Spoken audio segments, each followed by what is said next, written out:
And now, another exclusive interview on STF Underground.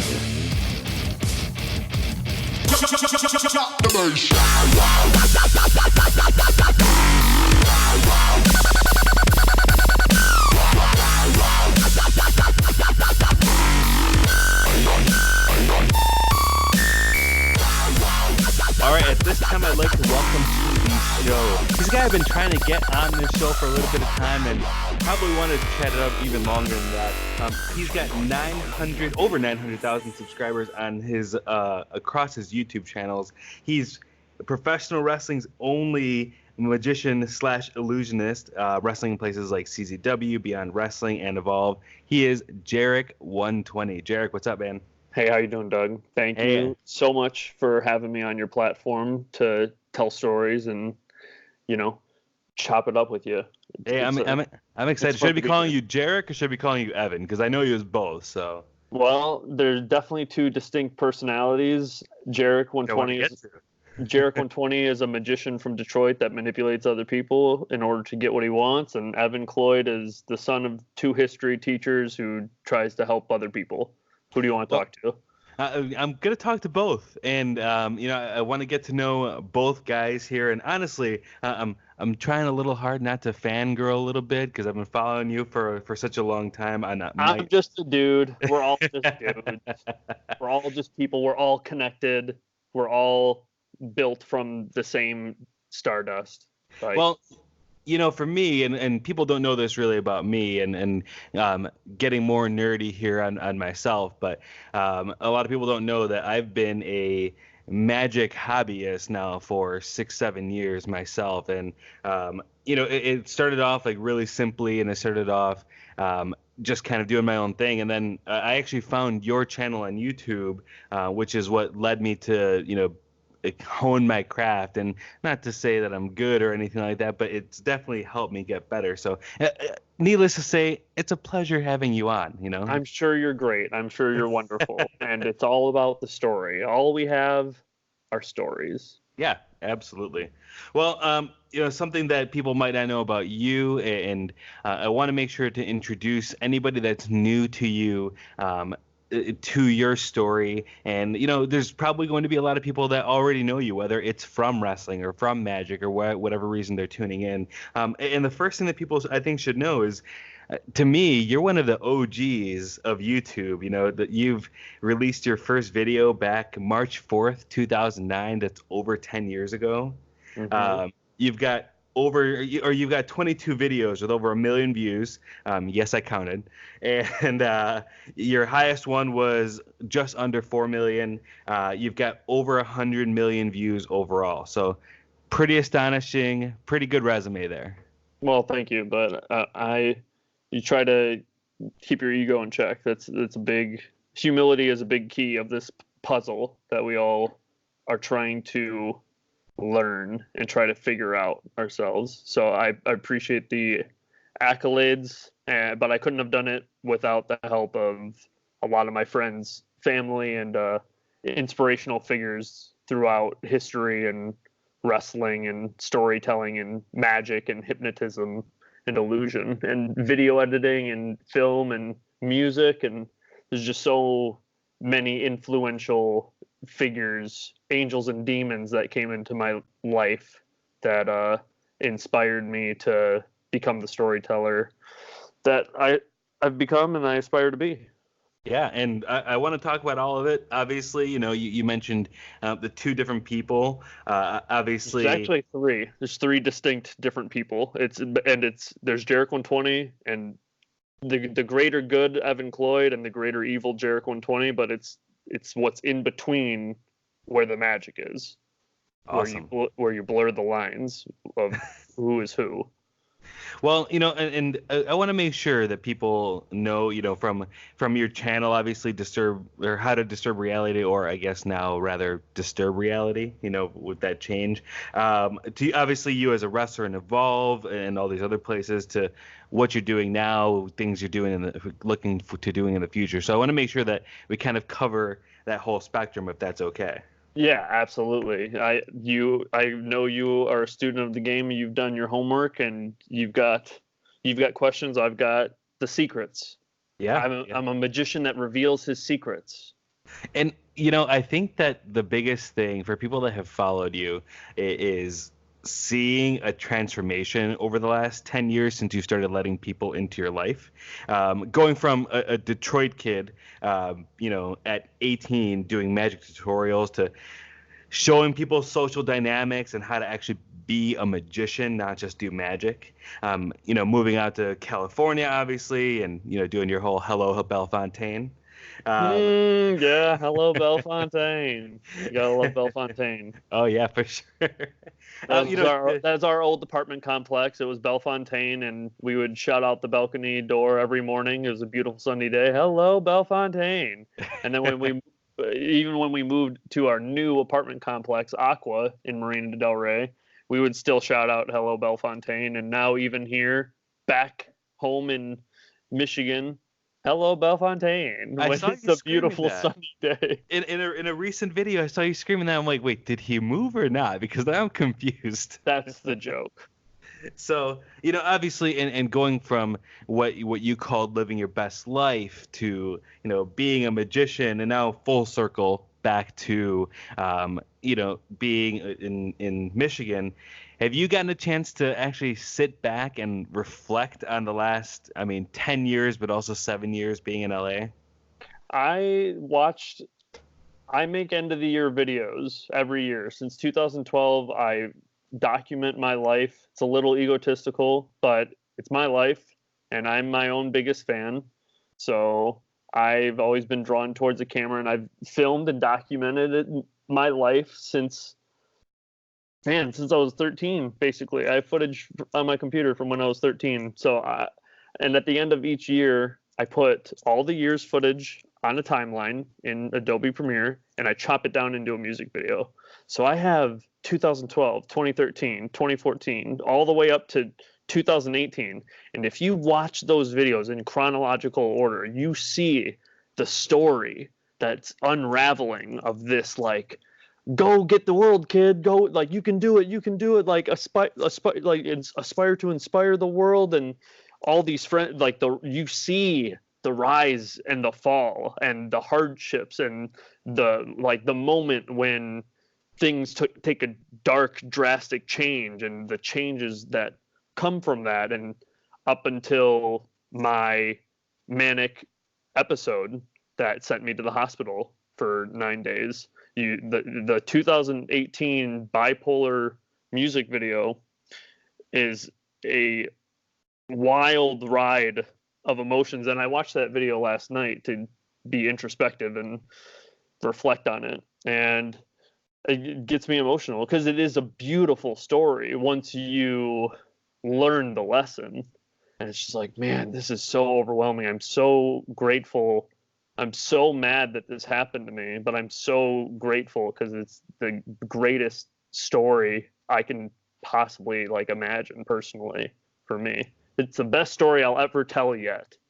Well, let's explore that, because you hit on it, and I have it here on my notes, and I don't have 2015, but let's talk about these videos you put together year over year over year, and like you said, you've been doing it since 2012. And even you can tell from the names of the videos, the way that you're constantly evolving, and like exactly what you said, it goes from hope to darkness to kind of everywhere in between. 2012 you released Welcome to the Dream, and that was really the year that you made it out to LA. Obviously, that video shows a struggle of love. It's all a love story. It's all a love passion project, and you can see the emotional heartstrings being tugged between women and relationships and wrestling and magic, and catering to an audience. And Welcome to the Dream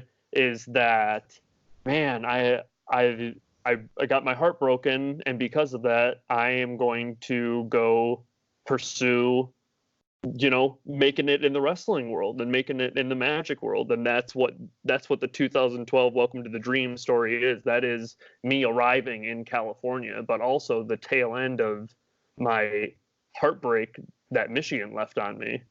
and that heartbreak is what caused the white in my eyebrow to change. My eyebrow used to be brown in my left eye, and people ask me about it, but it's a traumatic heart. It's a scar from my heartbreak, and it's part of the reason why it helps with the magic. It's like Harry Potter's scar. Yeah, it makes you distinct.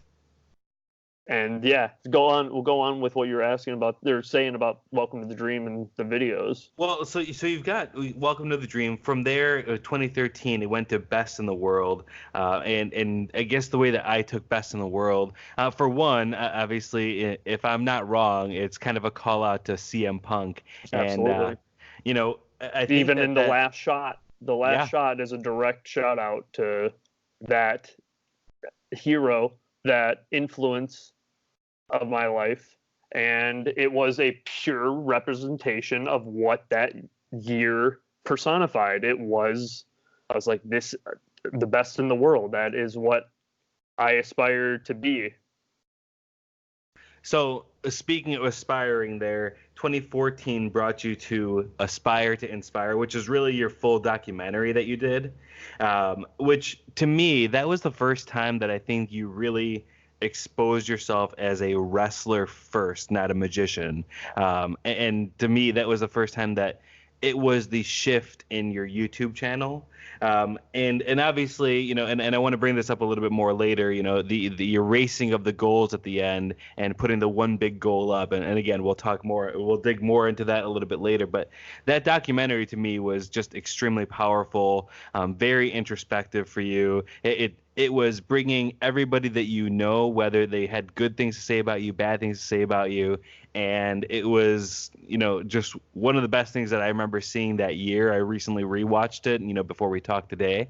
And again, it was just really great to see. And it kind of takes the transformation all the way up till there, with the way that you're kind of looking at yourself. You know what's fascinating to me about that documentary is within the first 5 minutes of that video, the first question you see asked to my friends is, what is Evan's greatest strength? And Yep. Do you remember the answer that I used specifically?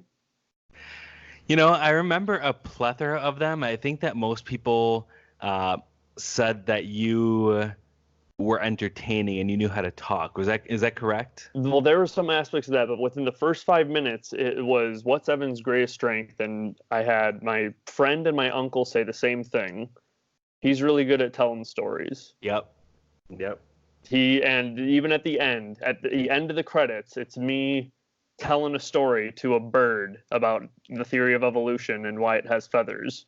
And he flies away and I say, oh, I guess you're not one for stories. And it's just so fascinating to me that in retrospect, it's like, I think I'm a wrestler. I think I'm a magician. I think I'm a hypnotist. I'm a video editor. I'm a pickup artist. I am all these things. But it's just like, well, it's a storyteller. You are a storyteller of sorts, and you can tell through magic or through professional wrestling, whatever. And that's what's going to be so cool about this next third documentary, is it's just me telling a story.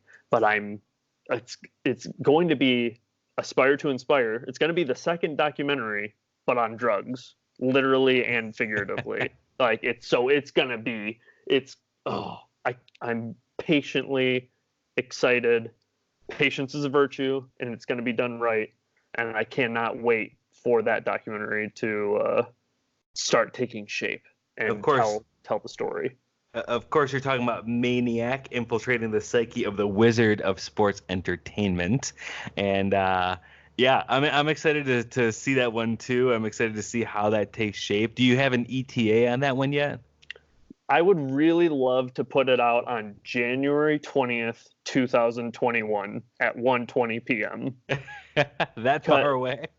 Yeah, it is kind of far away, but it's a significant date because that is going to be the day that we usher in a new term of presidency. So Interesting. whether it's Trump or whether it's whoever is going to be the Democratic Party or maybe Bernie Sanders, whoever we vote to be in that position, that January 20th is the day that it starts. And I always like to try to do something special on 120 January 20th. And I put the second documentary out on January 20th, 2014. I had to re-upload it, but still, the intention was there. And yes, it is far away, but like this is going to be a big production, big advertising to go in. It's going to be a Kickstarter project that I'm hoping to make $500,000 off of this Kickstarter project. And if I can, I would love to get like Sick Nick Mondo to help produce it, because he helped produce John Moxley's videos. Yes, he did. And there's so many friends and storytellers within my life that can help piece this masterpiece together. And so yes, it is long term, and who knows, it could come out sooner, but that would be pretty cool. The longer I wait, the better it's going to be. Well, so just to make sure that people have even more of an understanding of who you are, as people continue to wait for that documentary, and I'm sure that as soon as people hear this and hear, the person you are, the stories that you're telling, they're going to go back and watch, things like Aspire to Inspire. Speaking of inspirations and kind of what inspired you, you have notably said that you had a bunch of different inspirations, two that you have said repeatedly, one being Tony Horton, the P90X fame, who you got a chance to interview, and the other one, David D'Angelo from DYD, and I'll let people look him up and not go into that. Are you a fan of David D? Oh man, David D, and I had his discs. He's a manipulative motherfucker. Oh, sorry. He's so good. He's so good, but he's so bad. He's bad. And we're gonna talk in code here for a second, but one of my favorite ones was the one where he had Style, and they're talking about stoking the flames and the fire. If you remember that from like 2014. There's so many I've watched over 80 hours worth of his content and taken notes and read books upon books, and I have a library of the pickup artist mentality and stuff that is on my computer still to this day. But Neil Strauss is a far more is a more interesting, authentic human. Well, he's the storyteller between all those guys, Yes, he is. He is the author. Yeah. I want to try to interview him. I want to try to get a podcast with him and get him to be involved with the third documentary. He's like on my list of people to try to get involved in this. That would be incredible.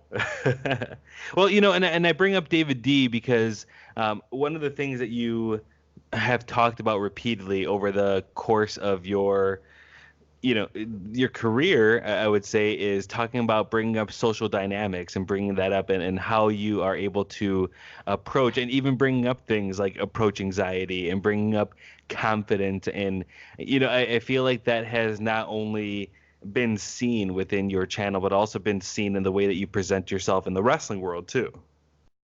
Yeah, absolutely.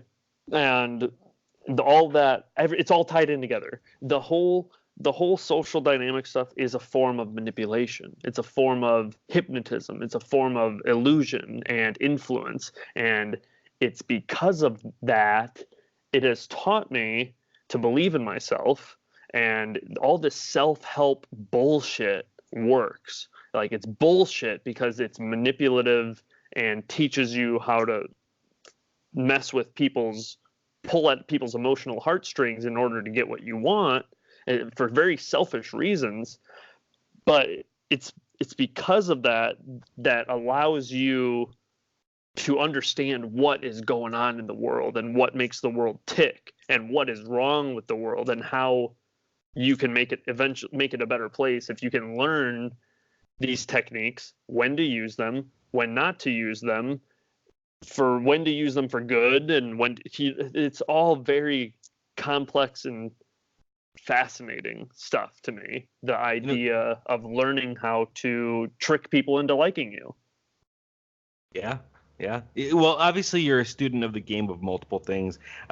In Magic, I know you have still done P90X, even up till the last recent years. I think you switched over to Insanity recently. Is that correct in saying that you're doing that?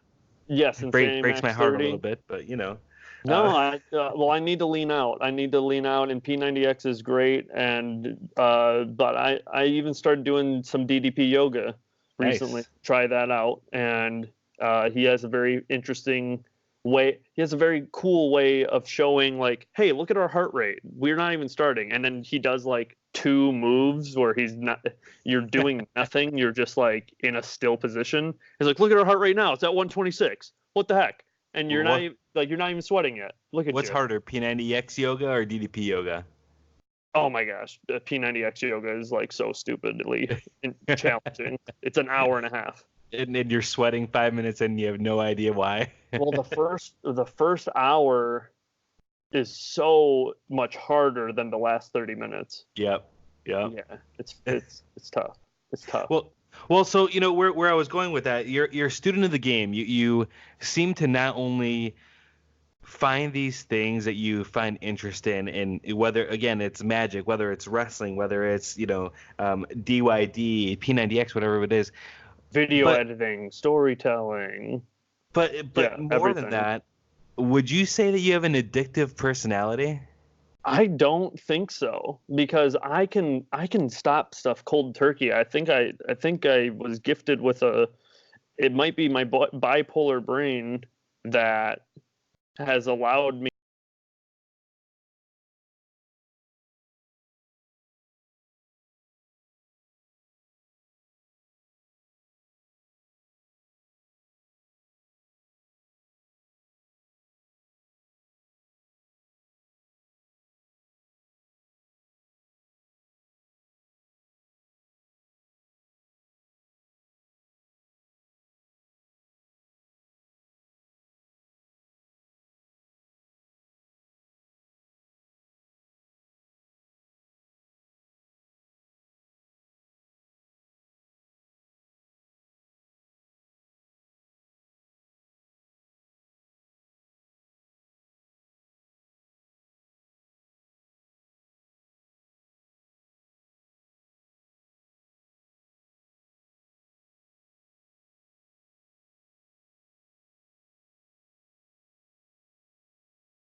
but everything was falling apart underneath me, and no more wrestling for Evolve. And I was just like, okay, if I'm not wrestling for Evolve, then that pretty much shoots down the idea that I'm going to be wrestling for the WWE. And then WWE comes to town in November, and I shoot them an email. Basically, I was like, hey, I'd be interested in doing extra work if you guys would be so kind to have me out.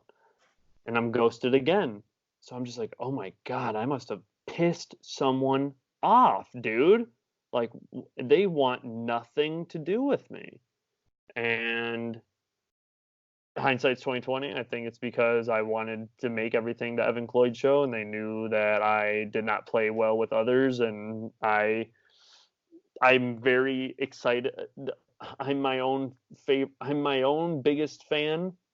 Evan Cloyd is Jarek 120's biggest fan, and I just wanted to make a better version of us and ours, and it may have gotten misinterpreted as he wants to make it all about him, and that's unfortunate that happened, because they have no idea what kind of storyteller they raised, and it's going to be an interesting couple of years to see where this goes, especially if my ideas turn into something beyond wrestling, no pun intended. But no, I like the way that you put that, by the way, the type of storyteller that they raise, because you just like me, the storytelling type, you see, you see different things, and I know that you're inspired by so many different things, from film to music and all these things. You see all these things differently because of the way that you were raised by pro wrestling and by my mom and dad. Oh, well, and of course.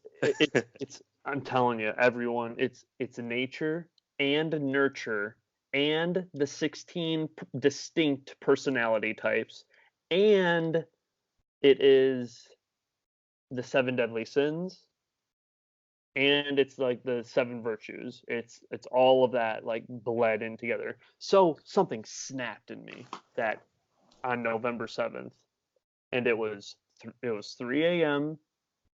It's 3:28 or so a.m. and I was like, I know exactly what I'm gonna do. I'm gonna film a promo to Mr. McMahon, and I'm gonna fly myself out to Connecticut, and I'm gonna walk right in the door, and I'm gonna go up to whoever, like, I'm gonna get to his office, knock on the door, and hand deliver him this promo tape. That was my mindset. I was like, I'm just gonna do it. Like, I don't care. Like, I totally have faith in myself that I can pull this off. So it's 3:28 a.m. I'm very sleep deprived. I am in full blown manic state of mind. And I start recording the camera, and I have my split mask on, and I basically walk in front of the camera in my living room and start cutting this promo, full blown manic promo. And I was just like, I take the mask off. Hi, Vince, Mr. McMahon. My name's Evan Cloyd, but I play Jarek 120, and I totally understand why I understand why you don't sleep. I understand why you only sleep for 2 hours, because I was only sleeping for 2 hours at the time. I was like, I totally understand why you do this and why you do that. It's because you're a psychopath, and I know that because I'm a psychopath. And again, that's not true. I'm not calling him that. This is just the story of what happened during this manic mental breakdown episode. And I start cutting this promo of just like why we should work together, and like, I love you and I think you would love me. And then I get a phone call from my friend who went on the road trip with me to learn from all these wrestling teachers, and we were on the road for 2 months together. And he calls me up, and I'm just like, what the are you doing calling me at 3:28 a.m., 6:28 a.m. your time? What are you doing up? And my brain makes up delusional thoughts. My brain makes up the idea of, they told you to call me. They told you to call me right this second. What? There's no other explanation that why you're calling me right this moment. You are on the other line you are somewhere with them, and you've been offered a contract, and this is all a test. And it was an insane time. So he picks up the phone. I pick up the phone, and he just starts chewing me out. He's like, "You did this, and I can't believe you did this, and you did that." And it's all private conversation, not to be, aired um, publicly. But I had wronged him, and I knew I had wronged him, and I was just agreeing with him. I was like, "You're right. You're right. I did that. I'm the worst. I am the devil. Like, I get it." And that footage got deleted. That footage is gone forever, and I wanted to incorporate it so badly into my story of the documentary, but while I was in the hospital, it got formatted and gone forever. I even recently took it to a data recovery place to try to get it, and it'll never be seen, unfortunately, unless the aliens who are watching recorded it and are like, "Yeah, we have your footage. Check it out. It's crazy." Well, so was that around the time then? I mean, you had mentioned a couple times that you had. November 7th, 2018, and then I was drugged by my girlfriend with Xanax, and I was in a submissive state of mind, and I was escorted to UCLA hospital, the same hospital that Kanye West went to when he had a type 1 manic bipolar episode. And what's crazy is the doctors came to his house and they evaluated him for 90 minutes. He was acting erratic, and they handcuffed him against his will to a gurney and took him to UCLA's hospital and drugged him for days to make him calm down. And guess what time the dispatch call came into 911? Guess. 3:28 a.m. No. Crazier. 1:20. Yes. 1:20 p.m. is when this dispatch call comes in. And Kanye West went to the same hospital I did and got diagnosed with the same thing I did. And I'm pretty sure he was there for the exact same reason I did. I was there. And it is a reason of corruption and dark evils in the world.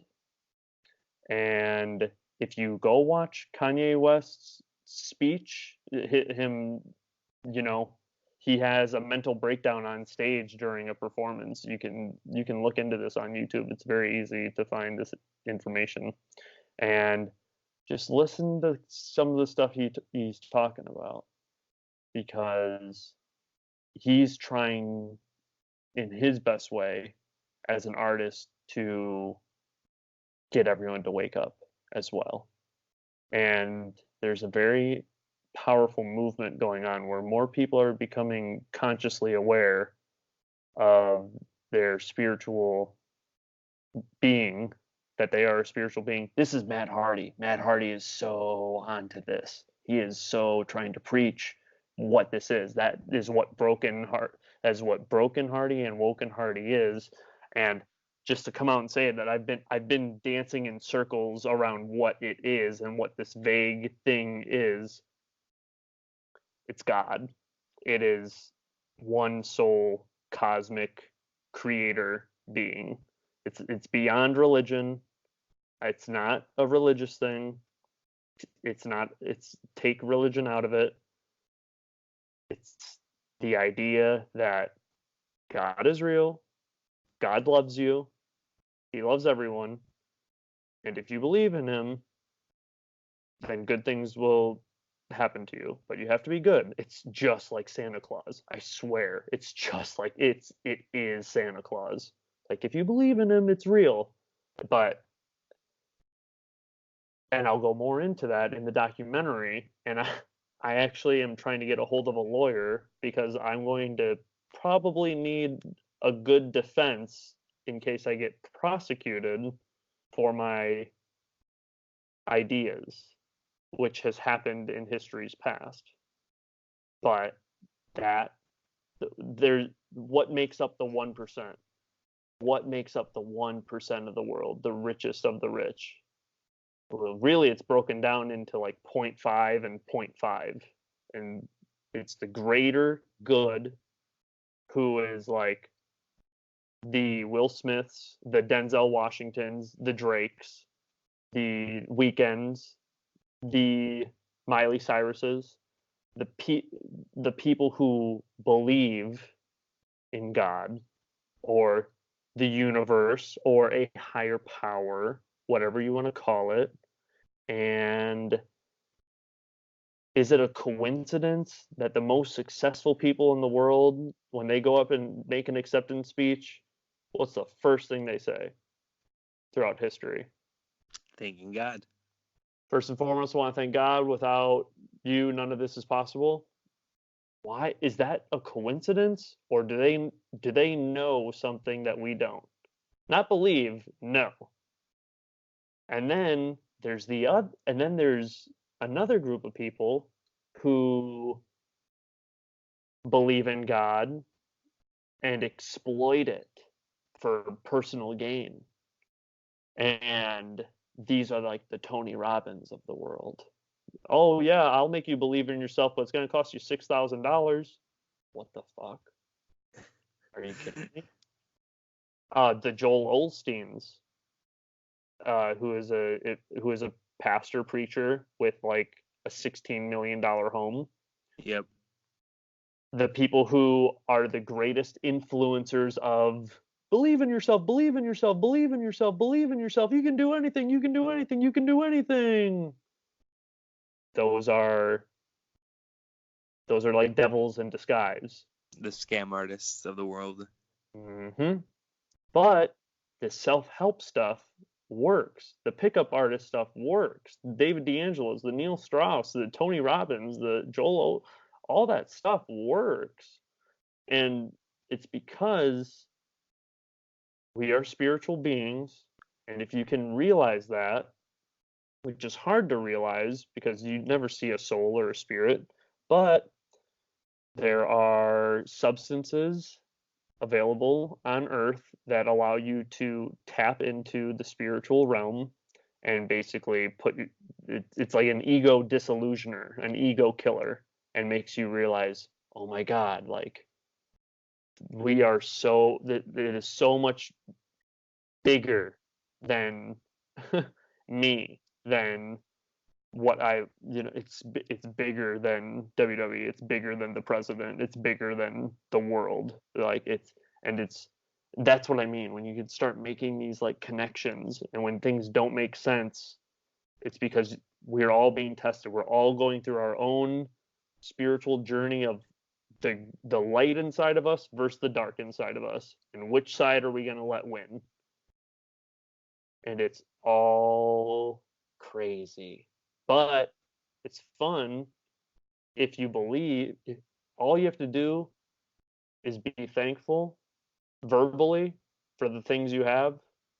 When you're in the shower next time, thank you so much for my bed. Thank you so much for the roof of my. Thank you for my car. Thank you for my phone. Thank you for my podcast. Thank you for my dogs. Just that verbal graciousness will come back in a good way. You will start getting more things because you are grateful, and you can believe whatever you want. I'm not here to preach or to try to convert anyone, but the point is we're all on a spiritual journey, and we are being tested by both God and Lucifer of, are you willing to play the game? How much is your soul worth? How much of your happiness are you willing to exchange for fame, money, control, power? It's crazy. And I might sound like a crazy person. I'm not crazy. I just have a mental disorder. But it makes you think. Look back on like the crazy person in all movies. And I feel every story, every artist, storyteller, every great story we've ever heard is this story. It's it's you are born as a normal person, you are born as a regular human being. Are you going to grow up and be the hero of your story, or are you going to be the villain? Or are you going to be somewhere in between and be nobody, be the 99%? But if kids are influenced to believe in themselves and believe and be educated, I think there's a very dark, twisted reason, specific reason, that the government's trying to take In God We Trust off of our money, and they're trying to take Under God out of the Pledge of Allegiance. And it's a very not good reason.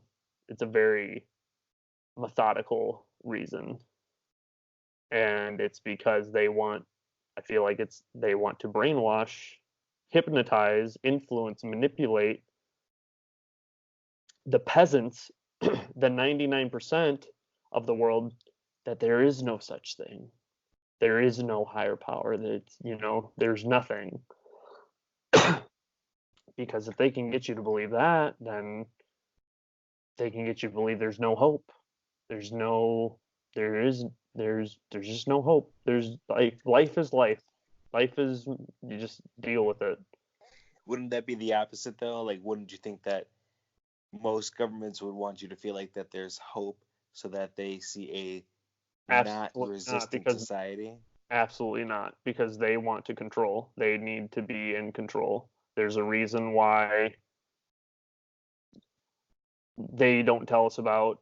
There's a reason Roswell and Area 51 does not talk about the specimens and alien life forms, extraterrestrial or whatever, that have come and visited. I believe the term conspiracy theory. I wish we could just trade that for like, listen to this story, because conspiracy theory, I think, was a term made up by the government to make you think, oh, you believe in conspiracy theories? You're crazy.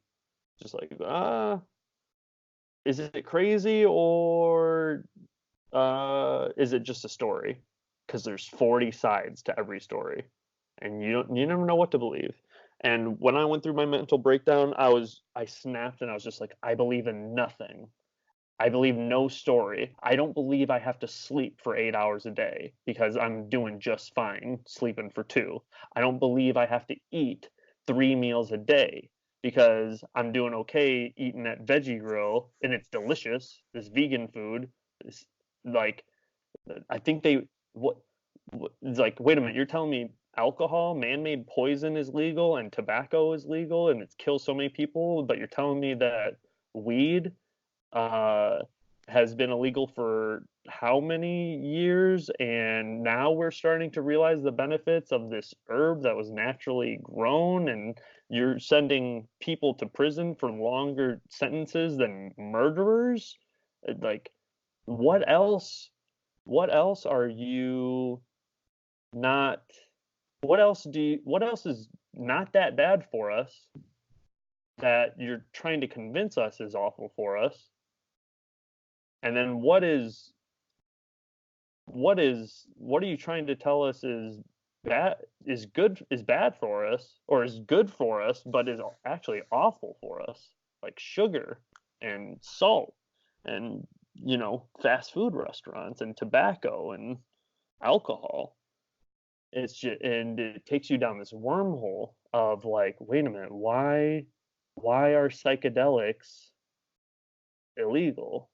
Why are these amphetamines that tap me into my feelings and my emotions outlawed? Because you're telling me I can just swallow this pill and I can feel this good, and I can it helps cure depression. It helps treat and cure depression, and it helps with PTSD. And these psychedelics like allow you to see like energy and vibration. Like, is it a hallucinogenic state, or are you seeing something in it like a different? Does it allow your brain to see into a different dimension and kind of connect you with the world and with the universe better and get you on a closer wavelength?